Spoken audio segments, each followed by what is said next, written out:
श्रीनन्दीश सिद्धस्वामिये पोत्री पोत्री। श्रीं क्लीं श्री अगत्य सिद्ध स्वामिये पोत्री।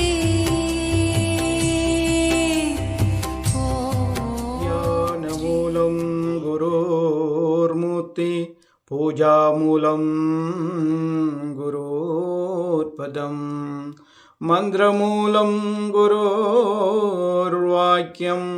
मोक्षमूलं गुरुकृपा। ஓம் ஸ்ரீ குருவே நமக. எல்லாம் வல்ல குருவர்னாலே இன்றைய தினம் சித்தர்கள் வரலாறு எனும் தலைப்பில் நாம் சில பதிவுகளை மேற்கொள்ளலாம் என்று எண்ணியுள்ளேன். சித்தர்கள் இறைவனை காண முயல்பவர்கள், பக்தர்கள், இறைவனை கண்டுணர்ந்து இறையில் ஐக்கியப்பட்டவர்கள் சித்தர்கள். நம் மத்தியில் நடமாடிக்கொண்டிருந்தாலும் அவர்கள் நமது உலக வாழ்க்கையிலிருந்து பிரிந்து இறையோடு ஐக்கியப்பட்டு நடமாடும் தெய்வங்களாக வாழ்பவர்கள் சித்தர்கள். அஷ்டமா சித்திகளையும் கைகூட பெற்றவர்கள் சித்தர்கள். அற்புதங்களை செய்வதற்காகவே புறப்படுத்தவர்கள், சாதனை செய்தவர்கள் அல்ல.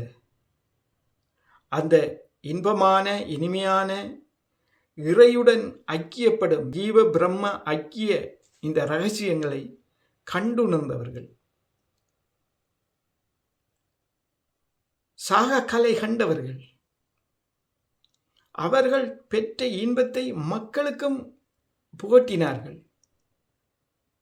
அப்பேற்பட்ட மகான்கள் வாழ்ந்திருக்கின்றார்கள். 14 சித்தர்கள், 210 சித்தர்கள், நவநாத சித்தர்கள், சப்த ரிஷிகள், இப்படியாக எத்தனையோ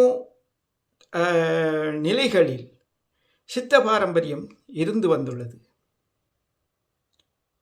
அவர்களை நாம் அண்டி செல்வதால் நாம் அவர்களின் ஆற்றலை பெற்று நாமும் இந்த இன்ப நிலையை பெறக்கூடிய மாதிரி அவர்களுடைய சக்தி செயற்பட்டது. சித்தர்கள் பார்த்தாலே ஒரு பெரிய ஆசீர்வாதம். நம்மளுக்கு பேசினாலே அது நம்மளோட கர்மாவை அழிக்கும். நம்மளுக்கு துப்பினாலோ அடித்தாலோ நம்மளோட ஜென்மாதி ஜெய்பங்கள் செய்த கர்மாக்களை அழிக்கின்ற செயலாக இருக்கும். சித்தர்களை நாம் அளவிட்டு கூற முடியாது. இறைவனோடு ஐக்கியப்பட்டு இறைவனின் சேவையை செய்வதற்காக இந்த பூவுலக மக்களை நன்னறிப்படுத்தி பிறப்பின் நோக்கத்தை உணர்த்தி இரவா பேரின்ப நிலையை உணர்த்துவதற்காக அவர்கள் அவதரித்தவர்கள் என்றே சொல்லலாம். அவர்களை நாம் வென்று செல்லும்போது நமது துன்பங்கள், துயரங்கள், கஷ்டங்கள் இவைகளைத்தான் அவர்கள் விளக்குவதற்காக வந்தவர்கள் அல்ல. இதெல்லாம் அது தன்னாலே விலகும். சூரியனுக்கிட்ட இருள் போனுடனே இருளே விலகிடும், வெளிச்சத்துக்கு வந்துடும். அதுபோல் சித்தர்களை நம்ம அண்டி போகிற நேரத்தில் நமது மனதில் உள்ள பாரங்கள், துயரங்கள் எல்லாமே அது இயல்பாக மாறிவிடும். ஆனால் அவர்கள் நம்மளுக்கு காட்டுவதோ இந்த இறை இன்பம், இறைவனோடு ஐக்கியப்படும் நிலை. இதுதான் அவர்கள் பிரதானமானது. அது மட்டுமல்லாது மக்களின் நலனுக்காக வாழ்ந்த சித்தர்கள் தங்களால் முடிந்த குறிப்புகளை பின்வரும் சந்ததியினருக்கும் தொகுத்து வைத்துள்ளார்கள். முக்காலவும் அறிந்தவர்கள்.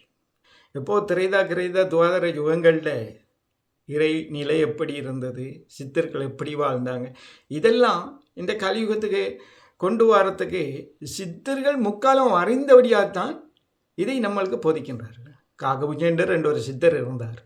பிரளய காலங்கள் வரும்போது அவர் காக்கை வடிவெடுத்து பறந்து அதை எங்கே போய் ஒரு தரையை காணுதோ அங்கிருந்து மீண்டும் அவர் உடல் எடுத்து மீண்டும் சந்ததியை உருவாக்கி இந்த நிலையை போதித்து வந்தார்.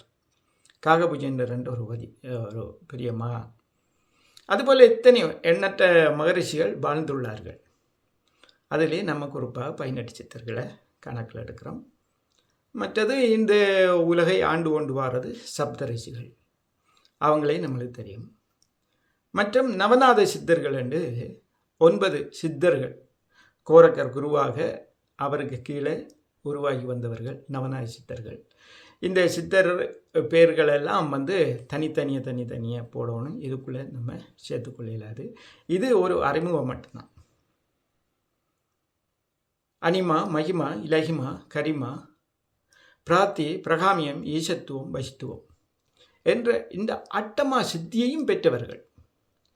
தமது வாழ்க்கையில் இயம நியம ஆசன பிராணாயாம பிரத்யாகார தாரணி தியானம் சமாதி இவைகளை வாழ்க்கை முறையோடு வாழ்ந்தவர்கள்.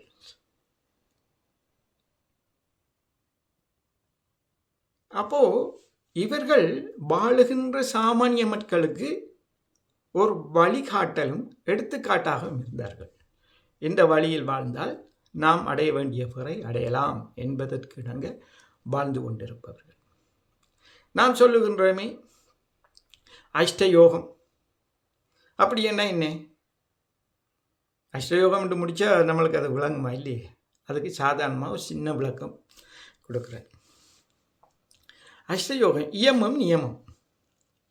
இயமம்ங்கிறது நம்மளுக்கு வேண்டாத விடயங்கள் எதுவாக இருந்தாலும் காலையில் எழும்புறோண்டு வைங்க, இயமக்கிரியைகள் காலை கடன்களை முடிக்கிறது, மலைஜலம் கழிக்கிறது, நம்ம உடல் சுத்தம் செய்கிறது, இவைகள். அது மட்டுமல்லாது நமக்கும் நம்மளை அண்டியவர்களுக்கோ மற்றவர்களுக்கோ நன்மை தராத விடயங்களை செய்தல் கூடாது. இவைகள் வார்த்தை பிரயோகமாக இருக்கலாம், செயல்முறையாக இருக்கலாம். இதெல்லாம் இயமத்துக்குள்ளே வரும். நியமம் என்றது நம்மளுக்கு வேண்டியவை. என்ன வேண்டியவை? காலையில் எல்லாம் உடல் சுத்தமெல்லாம் செய்துட்டு முறையான உணவு முறைகளை எடுத்துக்கொள்கிறது, மக்களுடன் தீங்கிழைக்காத சொற்பிரயோகங்களையும் செயற்பாடுகளை செய்யக்கூடிய எப்படியான செயல்கள் நியமத்துக்குள்ளே வரும். அப்போ இந்த 2 நிலைகளையும் நாம் சரியாக கடைப்பிடித்தாக ஆசனம் எனும் ஒரு நிலை சித்தியாகும். ஆசனம் என்றது கட்டாயம் எல்லா ஆன்மீகவாதிகளும் கற்றிருக்க வேண்டிய ஒரு விடயம். எப்பெல்லாம் நான் ஒரு இதை அறிஞ்சிருக்க வேண்டும், இப்பெல்லாம் பார்த்தா நிறைய ஆன்மீகவாதிகள் தெரிவாங்க, இந்த யோக கலை என்னென்றே தெரியாது, அதுக்கு நம்மளுக்கும் ஆன்மீகத்துக்கும் சம்பந்தம் இல்லை மாதிரி அப்படியே போய்கொண்டிருப்பாங்க. இவர்களை ஆன்மீகவாதிகளோ மற்றவங்களோ நானே கூட கண்டுகொள்ளறதில்ல, நடித்து ஏதோ பொழுதுபோக்குறாங்கண்டு. ஆனால் அதெல்லாம் நம்மட பிறப்பை, நம்மட அந்த உடலெடுத்த அந்த நிலையை நம்ம தவறிக்கொண்டிருக்கிறோம். நிச்சயமாக யோகக்கலை கற்றிருக்க வேண்டும். அதிலே ஆன்மீகவாதிகள் யோகக்கலை தெரிந்தவர்கள், கற்று மக்களுக்கு உபதேசிக்கக்கூடியவர்களாக இருக்க வேண்டும். அதுக்கு வயதில்லை இடை. என்ன நான் யோகா படித்த குருதேவர் 55 வயதில் தான் யோகா படித்தார். சுவாமி முருகேசு அவர்கள் சின்ன வயதிலேயே யோகாவில் இந்தியாவில் மிகவும் சிறப்பாக செய்தார். அப்படி அந்த வயது எல்லைகளில் யோகா என்றது எல்லாருக்கும் முக்கியம். அப்போ இயம நியம ஆசனத்தை நம்ம கடைப்பிடிக்கணும். எல்லா ஆசனமும் நம்ம செய்ய வேண்டியதில்லை. நம்ம கன்னியாயோகி சுவாமி 8 ஆசனங்களை முறையாக செய்ய சொல்லுவார். அந்த 8 ஆசனமே போதும். அப்படி முடியாதவர்கள் சூரிய நமஸ்காரம் சரி செய்யலாம். அப்படி செய்தால்தான் நமது உடல் ஆன்மீக நிலைக்கு போக ரெடியாகும். அப்போ நம்ம இந்த ஆசனத்தில் வஜ்ராசனம், சுகாசனம் அல்லது சித்தாசனம், இந்த ஆசனங்களில் இருந்து கொண்டு அடுத்தபடியான பிராணாயாமத்துக்கு செல்லலாம். பிராணாயாமம் யோகத்தில் ஒரு நிலை. அப்போ நம்மளுக்கு இந்த ஆசனம் சித்தியானாதான் பிராணாயாமே செய்யலாம். பிராணாயாமன்றது ஆன்மாவோடு சம்பந்தப்பட்ட ஒரு கலை, உயிரோடு சம்பந்தப்பட்ட ஒரு கலை இந்த பிராணாயாமம். யோகாவும் அதில் ஒரு பகுதி இந்த பிராணாயாமம். பிராணாயாமத்தை முறையாக கற்றுக்கொள்ள வேணும் குரு மூலம். இப்போல்லாம் ஒரு புதிய ஒரு நடைமுறை வந்து யாரை கேட்டாலும் ஏன் பாசி செய்கிறேன்ட்டு. பாசிங்கிறது யோகத்தில் ஒரு கதை. அப்போ முதல் வாழ்ந்த மகான் வந்து அவர் யோகக்கலையும் கற்று வாசியும் செய்து அவர் வந்து சில குறிப்புகளை வச்சுட்டு போனால், இப்போ உள்ள மக்கள் எல்லாத்தையும் முழுசாக பார்க்கறதுல ஒரு பாடம் அந்த யோகத்தை இதை மட்டும் பிராணாயாமத்தை மட்டும் எடுத்து வந்து நான் பாசி யோகக்காரன் எடுத்து தெரியறத நம்ம பார்க்குறோம் இப்போது. அதெல்லாம் கலியுகத்தில் ஏதோ நடக்குதுன்றது அப்படி போயிடலாம், நம்ம இதுக்கு வருவோம். அப்போது நம்ம வந்து பிராணாயாமம் செய்யணும். பிராணாயாமம் வந்து மன ஒழுங்குபடுத்தும் தன்மைக்கு ஒரு முக்கிய ஒரு காரணியாக இருக்கிறது இந்த பிராணாயாமம். சிந்தனைகளாக சரி, சிந்தனைகள் ஓடிக்கொண்டு தான் இருக்கும். அதை ஒரு நிலை கொண்டு வரக்கூடிய தன்மை இந்த பிராணாயாமத்துக்கும் ஒரு பங்கு இருக்குது. ஆகவே இந்த பிராணாயாமம் முக்கியம். மற்ற செயற்பாட்டுகளுக்கு இந்த பிராணாயாமம் உதவி செய்யும். ஆகவே இயமம் பார்த்தோம், நியமம் பார்த்தோம், ஆசனம் பார்த்தோம், பிராணாயாமம் பார்த்தோம். அடுத்தது பிரத்யாகாரம். இப்போ இதுவரையில் இயமம், நியமம், ஆசனம், பிராணாயாமம் எல்லாம் இந்த ஐம்பொறிகளை கொண்டது. மெய், கண், வாய், மூக்கு, செவி, உடல் சம்பந்தப்பட்ட விடயங்கள் தான் இப்போ நம்ம பார்த்த 4. இப்போ நம்ம இந்த பிரத்யாகாரம் என்னும் சாதனை, பிரத்யாகாரம்ன்றது உள்நோக்கி பார்க்குறது. உடல் அவயவங்கள்ன்ற செயற்பாடு இல்லாமல் இப்போ பிராணாயாமம் பிடிக்கிறோம், உடல் நுரையீரலும் விரல்களும் பயன்படுத்துகிறோம், மூச்சு காற்று, இடகலை பின்கலை, இது உடலை வச்சு ஆசனம் செய்கிறோம், உடலை இயம நியமம் செய்கிறோம், உடலை. இப்போ இந்த பிரத்யாகாரம் வந்து உடல் அந்த ஐம்பொறியல்ற செயற்பாடை நம்ம நிறுத்தி உள்நோக்கி பார்க்குறோம். அதாவது ஒரு ஆமை ஒரு இன்னல் வரும்போது, ஒரு ஆபத்து வரும்போது தனது கை அவயவங்களை எப்படி உள்ளுக்கு எடுத்து தன் ஓட்டுக்குள்ளே மறைச்சி வைக்குதோ, அதுபோல் நம்ம இந்த இப்போ உடல் ஐம்பொறிகளையும் செயற்படுத்தி செய்த சாதனைகள் இப்போ உள்நோக்கி நாம் பார்க்குறோம். கண்ணை மூடிக்கொள்கிறோம், அமைதியான இடத்துல போய் நம்ம உட்காடுறோம். அப்போ காது கேட்டல் குறையுது. மற்ற உடலை வந்து நம்ம வந்து உற்று நோக்குறோம். அதால் உள்நோக்கி எதுவுமே பார்க்குறோம். இதற்கு காயத்ரி மந்திரம் மிகவும் உதவி செய்யும். இந்த நேரத்தில் நம்ம காயத்ரி ஜபத்தை செய்யணும். ஓம் பூர் புவக ஸ்வஹ ஓம் தட்சவிதுர்வரேண்யம் பர்கோ தேவஸ்ய தீமகி தியோ யோ ந பிரச்சோதயாத்.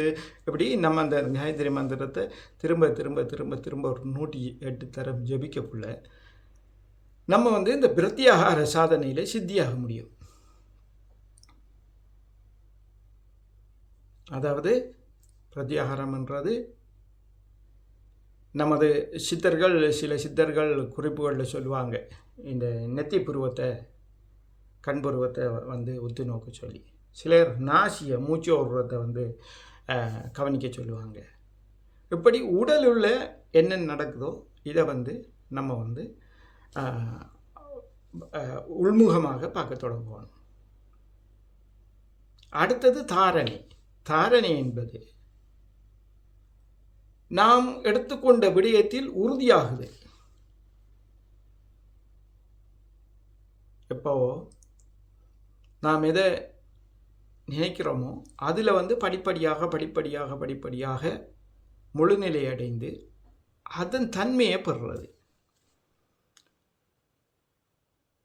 இப்போ காயத்ரி ஜபம் செய்து கொண்டு இருக்கக்குள்ளே நம்ம இந்த தாரணைக்கு வந்துடுவோம். மனம் ஒரு மாதிரி ஓடி, இப்போ சொல்லுவாங்க மனம் அடங்குது இல்லை, மனம் அலைபாயுது, 1000 சிந்தனைகள் வருது, தியானம் என்று இருக்க போனால் மனசு இருக்க விடுதலை எழுந்து போகணும் போல இருக்குது. அப்படியெல்லாம் சொல்கிறத நம்ம கேட்டிருப்போம் அடிக்கடி. இப்போ உடலில் வந்து மூளை இயங்கி கொண்டு இருக்குது, சிறுநீரகங்கள் இயங்குது, நுரையீரல்கள் இதயம் இயங்குது. எல்லா உறுப்புகளும் இயங்கும் போதோ மனமும் இயங்கத்தான் செய்யும்.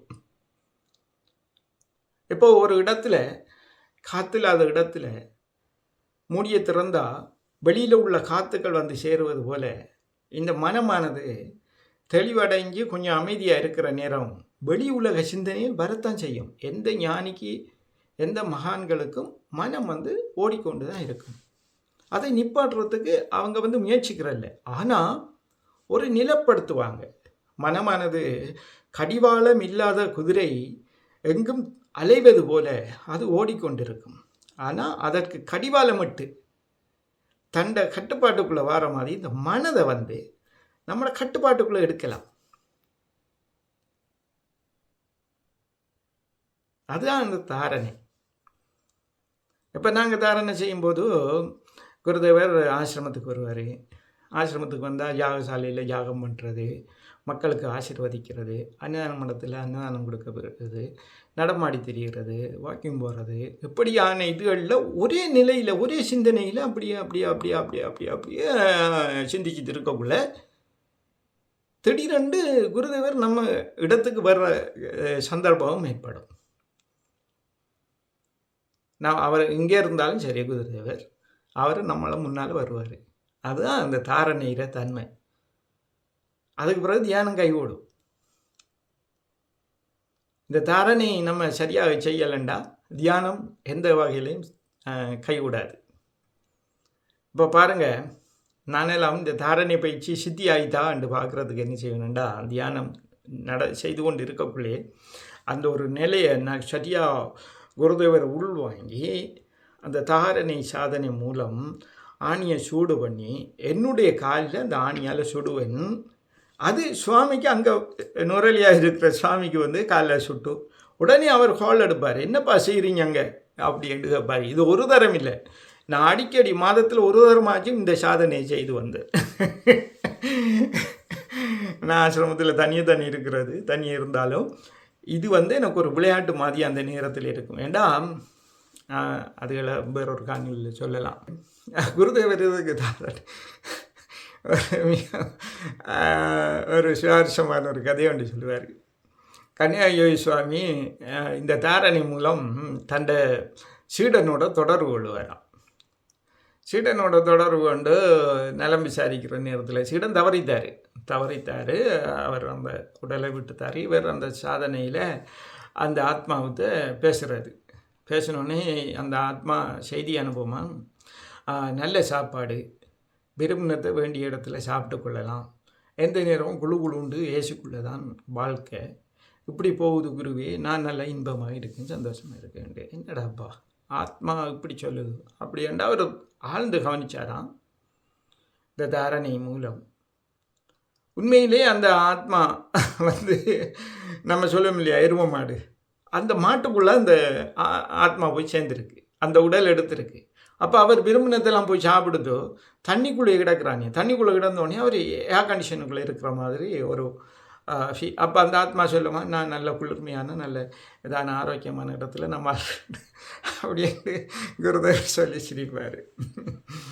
அப்படி இப்போ குருதேவர் சொல்லுவார், நம்ம ஒரு கதிரையை வந்து தாரணை பண்ணுறோம்டா, அந்த தாரணை நம்ம அந்த கதிரையை வந்து சிந்திச்சுட்டு இருக்கும்போது அந்த கதிரை தடக்கி ஏதோ ஒரு இதில் வந்து நிலத்தில் விழுந்து அதில் ஒரு சிதறல் ஏற்படுதுண்டா, அந்த உடையிற தன்மை வந்து நம்ம உடலில் தெரியும். இப்போ ஒரு பசுவாக நம்ம தாரணை செய்கிறோம்னு பார்ப்போம். அந்த பசுவுக்கு ஒருத்தர் அடிக்கும்போது அந்த அடி வந்து நம்ம உடம்புல படணும். அதுதான் தாரணை. அது வந்து இவர் ஷிரடி சாய்பாவோட வரல எல்லாருலையிலையும் இருக்குது. ஷிரடி சாய்பாவோட வரலாறில் ஒரு அற்புதமான ஒரு விஷயம் இருக்குது. அவர் வந்து ஒரு குதிரையை வந்து ஒருத்தர்கிட்ட பார்க்க சொல்லி கொடுக்குறாரு. மிகவும் அன்பான குதிரை. சரி, அவர் வந்து மேய்ச்சிட்டு இருக்கிற நேரம் அந்த குதிரைக்கு அவர் அடிக்கிறாரு. அவர் அடித்த அடி வந்து ஷிரடி சாய்பாவோட முதுகில் விழுந்தது. இது தாரணா சக்தி. அப்போ தியானம்ன்றது நம்ம எதை நினைக்கிறோமோ அதாக நம்ம மாறுறது. அப்போ அதுக்கு முந்தியது இந்த தாரணை. இது கேட்கக்குள்ளோ டக்குன்றது பிடிபடாது, அனுபவ ரீதியாகத்தான் அது வரும். திரும்ப கேட்டால் ரெண்டொரு தரத்தில் அது விளங்கிடும். பிறகு தியானம் என்ன செய்கிறோம், நம்ம அமைதியான இடத்துல இவைகள் இந்த முன்னால் உள்ள 6 படிகளையும் நம்ம கடைப்பிடிச்சோம்டா தியானம் கைகூடும். தியானம் 7வது நிலை. முன்னால் உள்ள 6 படிகளையும் நாம் கடைப்பிடிக்காமல் தியானத்தில் போய் இருந்தோம்டா தியானம் கைகூடவே மாட்டாது. இப்போல்லாம் நம்ம கேள்விப்பட்டிருப்போம், 2 வார பயிற்சி, தியான பயிற்சி முடிஞ்சது. அவ்வளோதான். நம்ம காசை கொடுத்து தியான பயிற்சியில் இருந்துட்டு வந்துடுவோம். ஒன்றுமே நடக்காது.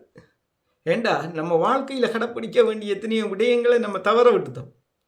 யம நியம ஆசன பிராணாயாமம் பிரத்தியாரம் தாரணை இவைகளில் நம்ம பலப்படுத்தி வார நேரம் நம்ம என்ன தியானத்தை பண்ணாலும் அது கைகூடும். பிறகு நம்ம தியானத்தில் நம்ம எதை நினைக்கிறோமே அதுவாக மாறுறது. அதுதான் தியானத்தின் நிலை. நம்ம குருவை நினச்சா நம்மளே குருவாக மாறிக்கொள்வோம். இறைவனை நினச்சா இறைவனோட சக்தி நம்ம அனுபவிக்க முடியும். எது ஒரு மரமாக நினைச்சா மரமாக மாறலாம். அப்படியான நிலைக்கு அந்த தியானம் கொண்டு செல்லும். பேரானந்த நிலை. அடுத்தது சமாதி. தியானத்தில் நம்ம இருக்கும்போது ஒரு குறிப்பிட்ட ஒரு நிலை, அது தியானத்தில் அனுபவங்கள் சிலதுகளை சொல்லி காட்ட முடியாது. அனுபவ ரீதியாக தான் அதை அனுபவிக்கலாம். அப்படி இருக்கக்குள்ள நம்மளுக்கு 8 மாத்திரை மூச்சு ஓடிக்கொண்டு இருக்குன்னு வைங்க. அது திடீரென்று 7ஆக மாறும். 7ஆக மாறி ரொம்ப 6 மாத்திரைக்கு போகும். 6 மாத்திரைக்கு போய் ஒரு 5 மாத்திரையாகி 4 மாத்திரையாகி 3 மாத்திரையாகி 2 மாத்திரைக்கு வந்து நிற்கும் மூச்சு. அதாவது நம்ம இழுக்கிற வீதமும் குறைஞ்சி விடுற வீதமும் குறைஞ்சி வந்து போகிற வார அந்த அளவுலேயே நிற்கும். அந்த நிலையில் உடல் சமாதிக்கு போயிடும். உடல் அசைக்க முடியாது. பிறகு தண்டவாட்டில் அது மூச்சு தண்டவாட்டில் இயங்கி எடுத்து திரும்ப இயங்க தொடங்கும் இந்த சமாதி. இதெல்லாம் அனுபவத்தில் அற்புதமானது. இதெல்லாம் இப்படியெல்லாம் இருக்கான்னு யோசிக்க பண்ணோம். இந்த வாழ்க்கை முறையை கை கொண்டவர்கள் சித்தர்கள். அப்படி செய்யும்போது அவங்களுக்கு இந்த அட்டமா சித்தியும் கைகூடுறது. அனிமா, மகிமா, இலகிமா, கரிமா, பிராப்தி, பிரகாமியம், ஈசத்துவம், பசுத்துவம் என்ற நிலைகள் அவர்கள் அடைஞ்சிருப்பாங்க. அனிமாண்டா எப்படி ஒரு பெரிய பொருளை சிறு துரும்பாக்கி காட்டும் ஒரு தன்மை அனிமா. இப்போ கோவர்த்தன கிரி இருக்குது. கோவர்த்தன கிரியை கிருஷ்ண பரமாத்மா ஒரு விரலில் தாங்கினார். அதுதான் இந்த சித்தி. ஆஞ்சநேயர் சஞ்சீவினி மலையை கொண்டு வந்தார். கல்லில் கட்டி கடலில் போட்ட அப்பர் பெருமான் கல்லையும் தூக்கிட்டு மிதந்தார். அப்படி இந்த தன்மையை கொடுக்கக்கூடியது இந்த அனிமா சித்தி. அடுத்தது மகிமா. ஒரு சிறிய பொருளை பெருந்தூணாகிறது. இப்போ நம்ம தியானம் இருக்கிறோம்ண்டு பார்ப்போம். தியானம் இருக்கக்குள்ள நம்மளோட உடல் நம்மளுக்கே தெரியும், அசைக்க முடியாது. இந்த விரல்களெல்லாம் இப்படி மாதிரி ஃபீல் ஆகும். இந்த நம்ம உணர முடியும், அசைக்க இயலாது. எப்படி சொல்லி அதை அனுபவ ரீதியாக பார்க்கலாம். நம்ம அப்படியே தியானத்தில் இருக்கமுண்டா நம்மளோட விரல்கள் எல்லாம் பெரிய பெரிய மரக்கட்டை மாதிரி அந்த உணர்வுகளை கொடுக்கும். அந்த நேரத்தில் யானை அசைச்சாலும் நம்மளை கிளப்ப இயலாது. அந்த மாதிரி இருக்கும். பெரிய ஒரு அற்புதமான ஆனந்தமான நிலை அது. இப்போ விஸ்வரூப தரிசனம் கிருஷ்ண பரமாத்மா அர்ஜுனனுக்கு கொடுத்தாரு. சீதாதேவி ஆஞ்சநேயரை பார்த்து பயப்பட்ட போது அவர் தன்னை விஸ்வரூப தரிசனம் கொடுத்தாரு. நீங்கள் பயப்படாதங்கம்மா தான் நான் எப்படியான தன்மை உடையவன்ட்டு தந்தை விஸ்வரூப தரிசனம் கொடுத்தார். ஏன் எங்கள் குருதவர் கூட நான் ஆசிரமத்துக்கு போன நேரத்தில் எனக்கு தண்டா விஸ்வரூப தரிசனம் கொடுத்தாரு. அதன் பிறகு தான் நான் குருதவர்கிட்ட சரணாகதி அடைஞ்சது. அப்படி இந்த விஸ்வரூப தரிசனம் கொடுக்குறதெல்லாம் மகிமா சித்திக்குள்ளவர். அடுத்தது இலகிமா. இலகிமாண்டா நமது உடலை மிகவும் இலகுவாக மாற்றிக்கொள்வது. காற்றுல பறக்கலாம். இந்த சித்தியை வச்சு தான் நவநாத சித்தர், சித்தானக்குட்டி சுவாமி, பெரியானக்குட்டி சுவாமி, கடையப்பா சுவாமி இவங்களெல்லாம் இந்தியாவிலேருந்து இலங்கைக்கு வந்தாங்க. தங்களோட உடலை இலகுமாவாக மாற்றி தண்ணி மேலே நடப்பாங்க, நெருப்பு மேலே நடப்பாங்க, காற்றுல பறப்பாங்க. இந்த தன்மைக்கு தங்களோட உடலை கொண்டு வருவாங்க. அது சாத்தியமாண்டா சாத்தியம். நம்ம அனுபவங்களும் அதில் இருக்குது. இப்போ நம்ம தியானத்தில் இருக்கிற நேரத்தில் காலை இப்படி தண்ணி வச்சுருப்போம். காலை வச்சுட்டு இப்படி இருக்க வேண்டும் வைங்க. நம்மளோட உடலுக்குள்ளே ஒரு அபான வாயு, மூலாதாரத்தில் அபான வாயு இருக்குது. இந்த அபான வாயு என்ன செய்யுமெண்டா புவியின் ஈர்ப்பு விசையை வந்து கட்டுப்படுத்தும். நம்ம தியானம் பண்ணும்போது, தியானத்தில் இருக்கும்போது கொட்டாய் வரும், கண்ணாலெல்லாம் தண்ணி போகும். ஒவ்வொரு வாயுக்கள் செயற்படுறது. அதுபோல் இந்த மூலாதாரத்தில் இருக்கிற அபான வாயு செயற்பட தொடங்கினது பூமியில் இருக்கிற அந்த ஈர்ப்பை அது கட்டுப்படுத்தி என்ன செய்யுமெண்டா உடலை இலகுவாக்கி நம்மளோட உடலில் மெதுவாக தூக்கும், திரும்ப அப்படியே போயிருக்கும், மெதுவாக தூக்கும், திரும்ப அப்படியே போயிருக்கும், மெதுவாக தூக்கும், திரும்ப அப்படியே போயிருக்கும், திரும்ப அப்படியே கொஞ்சம் நேரத்தில் பார்த்தா பிறகு உடல் வந்து அப்படியே மெல்ல மெல்ல மெல்ல மெல்ல மிதக்க தொடங்கும். மிதந்து நம்ம இப்போ தனியாக இருந்து செய்கிறோம்டா ஒரு கூரையில் போய் முட்டிடுவோம், இடையில சத்தம் போட்டால் நில திரும்பிடும், இறங்கிடுவோம். இது நம்ம பார்க்கலாம், நம்மளுக்கே தெரியும். நம்ம இப்போ உயர்ந்துட்டோம், நம்ம இப்போ இறங்கி வரோம், நம்ம உயர்றோம், இதெல்லாம் வந்து நம்மளோட உணர்வில் இருந்து கொண்டு இருக்கும். அற்புதமான ஒரு விடயம். நான் வந்து இதெல்லாம் அடிக்கடி செய்தோடனே குருத்த விட்ட சொன்னேன், அப்படியே இதாக இருக்குது சுவாமி, நல்ல அனுபவமாக இருக்குன்னு அவர் சொன்னார். இது எல்லாம் கூட ஈடுபடாங்கப்பா, நம்ம குரு சேவை இருக்குது, அதெல்லாம் முடிச்சுட்டு நீங்கள் வந்து முழுமையாக செயல்படுங்க அப்படின்றாரு. இருந்தாலும் நான் வந்து விடுறலேண்டா, இங்கேயும் வந்து தானே இருக்கிறேன். அப்போ எதையும் வந்து சாதனையில் எப்பவும் கைவிடக்கூடாது, ஒன்றன் பின் ஒன்று செய்து கொண்டே இருக்கும். நம்ம கத்தியை தீட்டாங்க போட்டால் கரல் பிடிக்கிற மாதிரி இந்த சாதனைகளை செய்யாவிட்டால் அதில் தன்மை மாறிடும். பிறகு ஆரம்பத்தில் இந்த தொடக்கி எடுக்கிறதுக்கு பெரிய கஷ்டமாக இருக்கும். ஆகவே எந்த சாதனையும் விடாமல் படிப்படியாக செய்து கொண்டு வரும். எப்படி அந்த இலகிமா சித்தி இருக்கும். அடுத்தது கரிமாண்டா, இதுக்கு உதாரணம் நான் சொல்லலாம். உடலில் ஒரு அங்கத்தை அசைக்க முடியாமல் பண்ணுவாங்கன்னே. அங்கதன் ராவணனுக்கு முன்னால் போய் தண்டை பாதத்தை வச்சா நிலத்தில், முடிஞ்சால் இந்த சபையில் இருக்கிற 6வது இந்த பாதத்தை உயர்த்துங்க, நான் உடனே சலண்டர் ஆகிறோம் அப்படின்ட்டு பாதத்தை நிலத்தை எந்த கொம்பனாலையும் அசைக்க முடியலை. தண்டை வாளாலேயே ஆசனம் அமைச்சான். ராவணன் இப்படி அண்ணாந்து பார்க்குற அளவுக்கு தண்டை வாழை அந்த கரிமா சக்தியால் ஆசனம் அமைச்சு, சிம்மாசனம் அமைச்சு அதுக்கு மேலே இருந்து இந்த செய்தியை சொன்னான் ராவணனுக்கு. ஆஞ்சநேயரை வந்து இலங்கையில் பிடிபட்ட உடனே அவரை நெருப்பு கொடுத்தவனும் அவரோட வாலில் அப்படின்ட்டு வாலுக்கு வந்து அவங்க வந்து துணியலை சுற்றுறாங்க நெருப்பு. அப்போ அவர் என்ன செய்கிறார், தண்டை வாலை எத்தனையோ சங்கிலி நீளத்துக்கு நீட்டுறாரு, அவ்வளோக்கும் வால் சுற்றுறாங்க, துணி சுற்றுறாங்க. இப்படி நிறைய இதுகள் இருக்குது. அது வந்து கரிமா சித்தி. அடுத்தது பிராப்தி என்றது அவங்க எதுவுமே செய்ய முடியும். விஸ்வாமித்திரர் திரிசங்கு சொர்க்கத்தையே உருவாக்கினார்.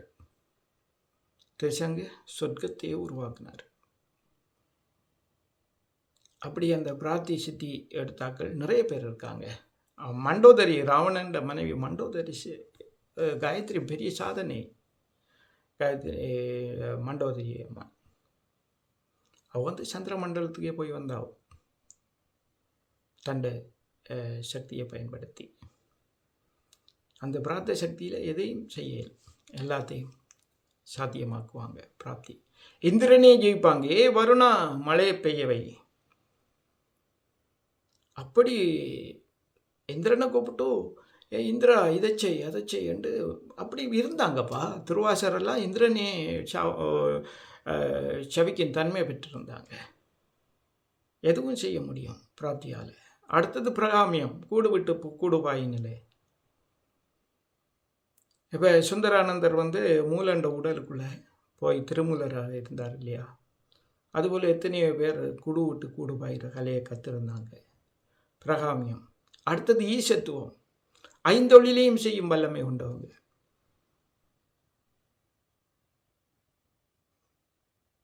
எதுவும் அவங்க எது நினைச்சாலும் படைத்தல், காத்தல், அழித்தல், மறைத்தல், இந்த ஐந்தொழிலையும் செய்யக்கூடிய வல்லமையை பெறுவாங்க. இந்த ஈசத்துவ சக்தி பிடிச்சா மண்ணள்ளி மருந்தாக கொடுப்பாங்க. அவங்களோட சித்தர்கள் கையிலிருந்து நம்ம ஒரு தகட்டை வாங்கினாலும் அது பெரிய மிகவும் ஒரு சக்தி வாய்ந்ததாகும். ஒரு மண் அள்ளி பகுதி அள்ளி கொடுத்தாங்கன்னா அது ஔஷதமாக மாறும். அப்பேற்பட்டது. அடுத்தது வசுத்துவம்ன்றது தங்களோட மன ஆற்றலாலையும் தங்களோட அன்பாலையும் எதையும் தங்களுக்கு வசமாக இறைவனை இவங்கள் இப்போ மணிவாசக பெருமான் நண்பனாக பார்த்தார் சிவனை. தூது அனுப்புவார், சொல்கிறத செய்வார். இந்த சித்தி வைத்திருந்தா வசித்துவம் இருந்திருந்தா. இப்போ நம்ம வசியம் பண்ணோடனே இந்த துர்தேவதைகளை வச்சு மனுஷன் வசியம் பண்ணுறது அதைத்தான் நம்ம சொல்லுவோம். அதெல்லாம் கிடையாது. வசித்துவம் உண்டா. இப்போ மகரிஷிகள் எல்லாம் காட்டில் வாழ்வாங்க. மிருகங்கள் எல்லாம் அவங்களுக்கு கட்டுப்பட்டு இருக்கும். புலிப்பாணி சித்தர் புலியிலேயே பயணம் செய்வார். கோரக்கர் புலியிலேயே பயணம் செய்வார். இப்படி அவங்களுக்கு எதுவும் கட்டுப்பட்டு இருக்கும். ஒரு வனதேவதை, ஒரு காட்டில் உள்ள மிருகங்கள் எல்லாமே அதுக்கு கட்டுப்பட்டு இருக்கும். இப்படி இந்த அஷ்டம சித்திகளையும் தங்களுள்ளேயே வைத்திருந்தார்கள். பெரியோர் மகான் கடம்பை சச்சிதானந்த யோகீஸ்வரர் என்று ஒரு பெரிய மகான். அவர் ஒரு நூலில் சொல்லியிருக்கிறாரு, 3 முறையாக சித்தர்களை வகுத்து வேத இலக்கியங்கள் சொல்கிறதாக. உச்சபதோ, உச்சிஜபதோ, பாலியபதோ என்று 3 நிலையான மகான் சித்தர்களை நாம் நமது வாழ்வில் காண முடியும். இந்த உச்சபதோ என்றது மக்களை விரும்ப மாட்டாங்க, மக்கள் மத்தியிலும் வாழ மாட்டாங்க, மக்களை அவங்களுக்கு பிடிக்காது. மயானங்கள்லேயோ காடுகள்லேயோ வாழ்வாங்க, யாசம் செய்வாங்க, தங்களுக்கு கிடைச்ச உணவு சாப்பிடுவாங்க, கிடைக்கலண்டா தங்கள் பிராண காத்து மூலமே தங்களுக்குரிய உணவு எடுத்துக்கொள்வாங்க. இந்த மழையோ வெயிலையோ அவங்க தாக்குறது இல்லை. அதுக்குரிய மாதிரி அவங்க உடலை தேர்ச்சி பெற்று வச்சிருப்பாங்க. நாம் சாதாரண மனிதனுக்கு உணவு, உடை, உறையுள்ளண்டு இருக்கு இல்லையா, அதுகளுக்கு அன்பாற்பட்டவங்க. மனுஷனை கண்டாலே துப்புவாங்க, கல்லெடுத்து எறிவாங்க, கிட்ட நெருங்க விட மாட்டாங்க. ஏன்னா அவங்க தங்களோட கர்மாவை முடிச்சிருவாங்க, பிரார்த்த கர்மாவே முடிச்சிருவாங்க. அவங்களோட ஆசை எப்போ நீ இந்த பூவுலக விட்டு போகணுமோ அந்த நேரம் பூவுலக விட்டு போகிறதுக்கு இருப்பாங்க. அவங்கள் பூமியில் வாழ்ந்தாலும் அவங்கள் வேறொரு லோகத்தில் வாழ்ந்து கொண்டு இருப்பாங்க. அவங்கக்கிட்டலாம் நெருங்கலை. அது உஜ்ஜவதம். நம்ம அகோரிகள் என்றெல்லாம் சொல்லுவோம். அகோரிகள் அப்படியான தன்மையில் இருக்கிறவங்க. இந்த உஜ்ஜிஜவதோ என்று இன்னும் ஒரு வகையான சித்தர்கள், அடுத்தபடி சித்தர்கள் இருக்காங்க. அவங்க மக்களுக்குள்ளே வாழ்வாங்க, மக்களை வெறுத்து வாழ்வாங்க. மக்களோட வாழ்க்கைக்கும் இவங்களுக்கும் சரியான வித்தியாசமாக இருக்கும். அந்த வகையில் நம்ம சொல்கிறோண்டா, நிறைய பேர் அழுக்குமுட்டை சாமி, பழனி அழுக்கடை சாமி, மற்றது மூக்குப்படி சுவாமி, சாதுகிருஷ்ணமணி அம்மா, மாயம்மா, இப்படியாக அவங்கள உடல் தோற்றத்தை பார்த்தா அவங்க ஒரு பிச்சைக்கார மாதிரி, ஒரு எப்படி சொல்கிறது, அழுக்கானவர்களாக இருப்பாங்க. யாசகம் பண்ணி சாப்பிடுவாங்க, கிடைச்சா சாப்பிடுவாங்க, கிடைக்காட்டி அண்டைக்கு அப்படியே இருப்பாங்க. அவங்கள் இறைவனால் அவங்கள படைப்பு உருவாக்கி எடுக்கிறது. இறைவன் தனது ஆகர்ஷண சக்தியை மக்கள் மத்தியில் கொண்டு சேர்க்கறதுக்காக சில ஆத்மாக்களை தேர்வு செய்து அவங்கள் அந்த சித்து நிலை, அவங்கள அறியாமலேயே அந்த சித்து நிலையை கொண்டு அவங்கள மக்கள் மத்தியில் நடமாட விடுவாங்க. ஆனால் அவங்க மக்களோட மக்களாக இருப்பாங்களே, மக்களுக்குள்ளே வாழ்வாங்களே தவிர மக்களோட ஐக்கியப்பட்டு இருக்க மாட்டாங்க. அவங்களுக்கு நீ ஆன்மீகத்தில் முன்னேறு, இந்த சாதனை செய், இந்த பயிற்சி செய், இந்த யோகாவை செய், இதெல்லாம் சொல்ல மாட்டாங்க. அவங்கள் உருவாகின விதமே வேறு. அவங்களுக்கு இதை பற்றி சிந்தனை இல்லை. அவங்க நம்மளுக்கு ஏதாவது கிள்ளி தந்தால் அது பெரிய ஆசீர்வாதம், காரி துப்புனாலும் அது ஒரு ஆசீர்வாதம். அப்போ இப்படி உஜ்ஜிஜவதம். அடுத்தது பாலியவதம். பாலியவதங்கிறது தான் மக்களுக்குள்ளேயே மக்களாக வாழ்வாங்க, மக்களுக்குரிய சேவை செய்து கொண்டு இருப்பாங்க, மக்களையும் இந்த இன்ப பாதையை காட்டி கொண்டு இருப்பாங்க, இறை இன்ப பாதையை காட்டி கொண்டு இருப்பாங்க. இதுக்குள்ள எத்தனையோ வகையான பிரிவுகள் இருக்குது. சாதுக்கள், சன்னியாசிகள், முனிவர்கள், யோகிகள், சித்தர்கள், ரிஷிகள், மகரிஷிகள், மாமகரிஷிகள் இப்படியான அந்த நிலைகளில் அவங்கள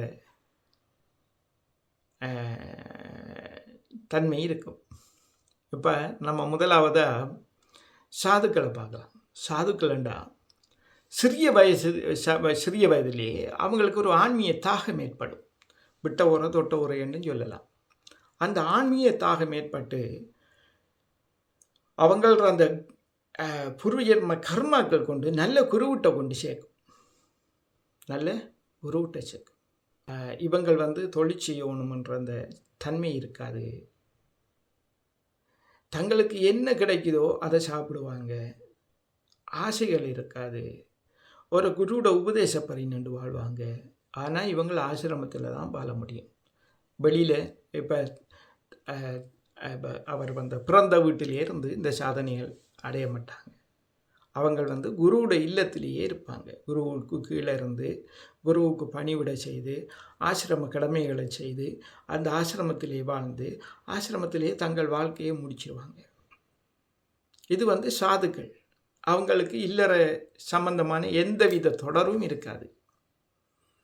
இளமையிலிருந்து அந்த நிலைக்கு வந்துடுவாங்க. நம்மளுக்கு தெரியும் தானே, இப்போ அதிகமான சாதுக்கள் ஆசிரமங்களில் வாழ்கிறத நமக்கு தெரியும். இந்த பௌத்த மதத்தில் இன்னும் அதிகம். இவங்க நம்ம அச்ச யோகத்தை கற்றிருப்பாங்க. யமனியம ஆசன முறைப்படி தான் நடப்பாங்க. யோகக்கலையை மெயினாக பிரதானமாக இந்த யோகக்கலை, ஜோதிடம், மருத்துவம் இதுகளெல்லாம் கற்றிருப்பாங்க. அடுத்தது சந்நியாசம். இப்போது சாமானிய மக்கள் இல்லறத்தார்கள் இருக்காங்க இல்லையா, ஆண் பெண் ஆணை மணந்து சந்ததிகளை ஏற்படுத்தி இல்லற தர்மப்படி வாழ்ந்து அந்த வாழ்க்கையை இறைவனோடு பக்தியோடு வாழ்ந்து கொண்டு இருக்கிறவங்க இல்லறத்தார்கள். இந்த இல்லறத்துக்கு எதிர்கருத்துள்ள சொல் சந்நியாசியம். இவங்களுக்கு கனவு மனைவிக்கு அந்த சத்திய நெறி நின்று வாழ முடியாமல் போகும். சந்ததிகளை உருவாக்க முடியாமல் போகும். எப்படியானவர்கள் என்ன இல்லறத்திலிருந்து பிரிஞ்சு இந்த சன்னியாசத்துக்கு வருவாங்க. அந்த வழியில் நிற்கிறவங்களை சன்னியாசி என்று சொல்லுவாங்க. இவங்களுக்கும் ஆன்மீகத்துக்கும் கொஞ்சம் தூரமாக தான் இருக்கும். ஏண்டா இவங்களுக்கு இல்லறத்தில் இருந்தபடியே சாதனையை செய்து கொள்ள மாட்டாங்க. அப்போ எப்படியாவது நம்ம வாழணுமே, அதுக்காக என்ன செய்வாங்க, சில பரிகாரங்களை செய்வாங்க. பரிகாரங்கள் என்றால் சில பூஜை முறைகள், அது இதை ஏதாவது எங்கேயோ போய் என்னத்தையாவது செய்து என்ன கிடைக்கிறத வச்சு வாழணும் என்றதுக்காக எதையாவது செய்து வாழ்ந்து கொண்டிருப்பாங்க. இந்தியாவிலலாம் திருவண்ணாமலையில் நிறைய சன்னியாசிகளை நம்ம பார்க்கலாம். திருவண்ணாமலையை பற்றி வளர்ச்சி அப்படி சன்னியாசிகள் வாழ்ந்து கொண்டு இருப்பாங்க. அவங்கள்ட்ட அவங்க குருவாகவோ அவங்க நம்மளுக்கு போதிக்க போகிறாங்களோ அவங்களுக்கு தெரிஞ்சால் தானே நம்மளுக்கு சொல்லுவாங்க. அவங்க எப்படியோ வாழ்ந்தாச்சாரே எப்படியோ வாழ்ந்துட்டு போகின்ற மாதிரி வாழ்ந்து கொண்டு இருப்பாங்க. இது சன்னியாசி. அப்படி இருக்கக்குள்ள இல்லறத்தில் இருந்து கொண்டு வாழ்ந்து கொண்டு இல்லறத்தை நல்லறமாக வாழ்ந்து கொண்டு போகக்குள்ள கணவ மனைவி இணைப்பினியார் தருணத்தில் இவங்க இறப்புன்னு ஒரு எல்லாருக்கும்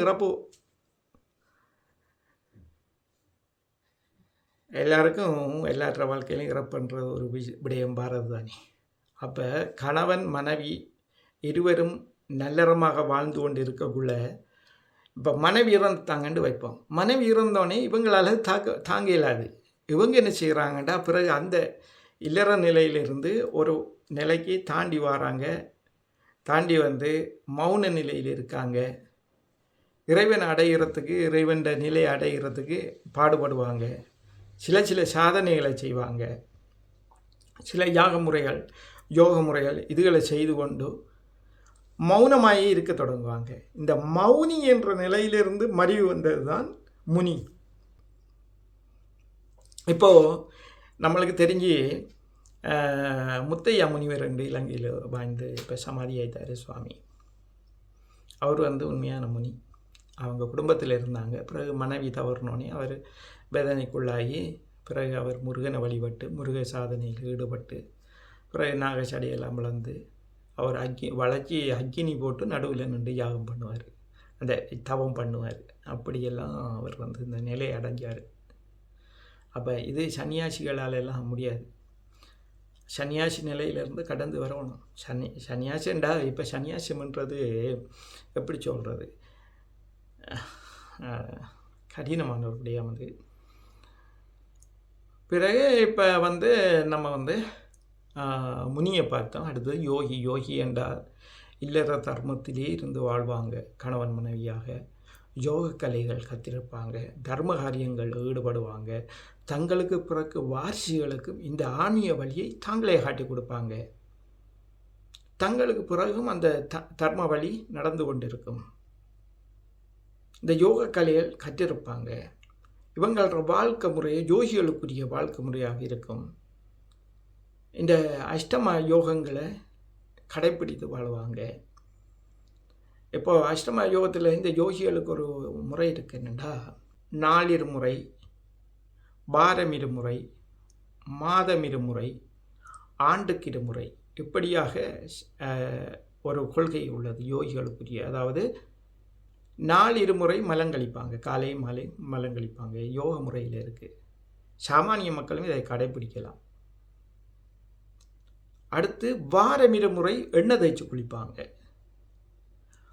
மாதம் இருமுறை தாம்பத்தியத்தில் ஈடுபடுவாங்க. யோகிகளோட முறை இது. இதை கடைப்பிடித்து சாமானிய மக்கள் இருந்தால் அவங்களும் யோக நிலைக்கு வரலாம். அடுத்து வருடத்தில் இருமுறை பேதி வயிற்றை சுத்தம் செய்கிறது, பேதிக்கு குடிப்பாங்க. 6 மாதத்துக்கு ஒருக்கா நம்ம வந்து பேதிக்கு குடிக்கணும். இப்படியாக அந்த யோக நிலையில் வாழ்கிற யோகிகள் இருப்பாங்க. யோக கலையை கற்றிருப்பாங்க.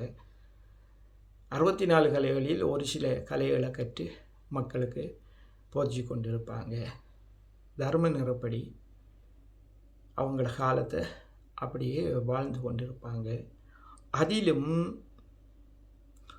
மிகவும் அதிக சாதனைகள் செய்து வந்தால் சித்தர்களுடையும் வரலாம். குடும்பமாக சித்தர்கள், இப்போ அகஸ்தியர், லோபாமுத்ரா, காகபுஜண்டர், மகளாதேவி, வசிஷ்டரோட மனைவி அருந்ததி தேவி, எப்படியாக அவங்க வந்து இணை பிரியாமல் அந்த இதில் வந்து குடும்பமாக இருந்து யோகிகள் சித்தர்களாக மாறுவாங்க.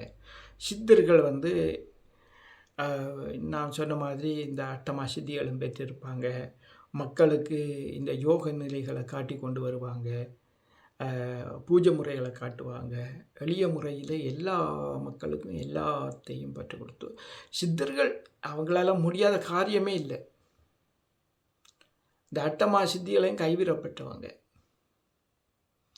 நினைச்ச மாத்திரத்தை நினைச்ச இடத்துல நடமாடுவாங்க.